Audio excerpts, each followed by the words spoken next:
چې پیغمبر صلی الله علیه وسلم وی هغه اوچت لاس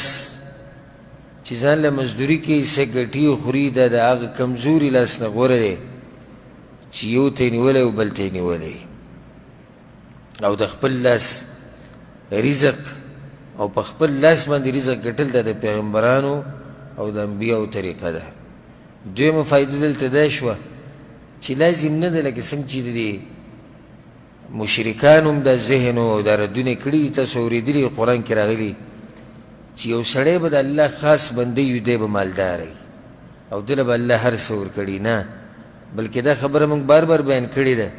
چې څومره یو بنده الله ته نږدې نو اکثر په امتحانونه وي او په دې نیکانو کې او د الله په دې خاصو خلکو کې مالداره او پراخه رزق والی وي. زه دا نه یم چې نه وي، خو لږي په نسبت د هغو په کومو باندې چې مصیبتونه او امتحانونه ډېري او د هغوی مال او رزق تنګي. دا اوس پیغمبر دی، اوچت پیغمبر دی، معمولی پیغمبر هم نه دی او هغه په خپل لاس باندې ځان له رزق ګټي.